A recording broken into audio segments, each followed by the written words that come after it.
क्लॉकमेकर का राज पार्ट 1। एक छोटे से टाउन था एवरमेरे जो माउंटेन्स और समुंदर के बीच बसा था।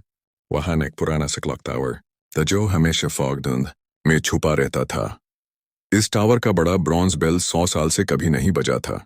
लोग कहते थे कि टावर श्रापित कर्स्ड है, इसीलिए कोई भी सनसेट के बाद अंदर जाने की हिम्मत नहीं करता। लेकिन एक लड़का था अरिन। अरिन 17 साल का था, हमेशा एडवेंचरस और थोड़ा रेस्टलेस। उसके पापा एक वॉचमेकर थे और उनकी डेथ के बाद अरिन घड़ियों और उनके मैकेनिज्म का बड़ा शौकीन बन गया था। हर रात वो अपने विंडो से टावर को देखता था, जिसका क्लॉक हमेशा 11:29 पे अटका रहता था। अरिन सोचता, ये कभी 12 क्यों नहीं होता। पुराना जर्नल। एक दिन लाइब्रेरी के एक कोने में अरिन को एक पुराना जर्नल मिला। यह जर्नल था इलियास थॉर्न का, जो एवरमेरे का लास्ट क्लॉक मेकर था। उसकी आखिरी एंट्री में लिखा था, समय को कभी 12 बजने मत देना। जब 12 बजेगा एवरमेरे अपना दबा हुआ राज जगाएगा। अरिन के अंदर क्यूरियोसिटी और बढ़ गई। उसने डिसाइड किया कि वो टावर में जाएगा और सच पता करेगा। टावर के अंदर डार्कनेस और डस्ट भरा था। स्पाइरल स्टेयर्स पे चढ़ते हुए अरिन को पत्थर की दीवारों पर अजीब सिंबल्स दिख रहे थे। सूरज, चंद और एक घड़ी जिसमें 12 के बजाय 13 नंबर्स बने थे। सबसे ऊपर एक बड़ा मैकेनिज्म रूम था। पुराने गियर्स और चेन सब जुंग लगे हुए थे, लेकिन एक चीज अलग थी।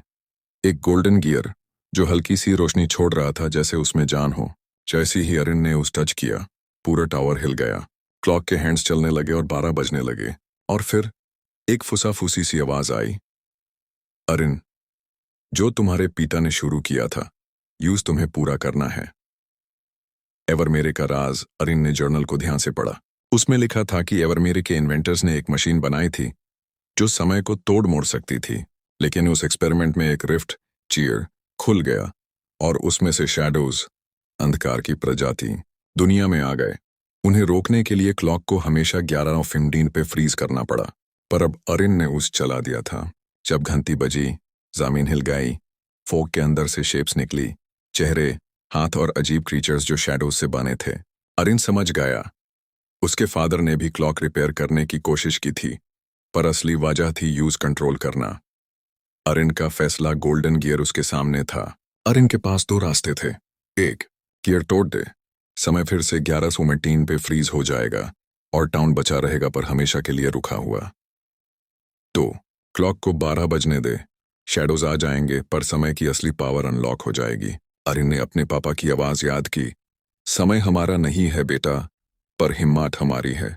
उसने गियर घुमाया, घंटी द्वारे पे बाजी, शैडोज एकदम बाहर आए, लेकिन उसी वक्त क्लॉक की रोशनी ने उन्हें अब्जॉर्ब करके मशीन के अंदर बंद कर दिया। एवरमेरे एक स्टार की तरह रोशनी से जगमगाया और लोगों के लिए जैसे 100 साल की नींद एक रात में खत्म हो गई हो। एपिलॉग। एवरमेर फिर से जीवित हो गया। टावर रोज बहने लगा और अरिन बन गया कीपर ऑफ टाइम। लेकिन कुछ रातों में जब फोग घना होता था, अरिन अब भी एक हल्का सा विस्पर सुनता था, हम वापस आएंगे,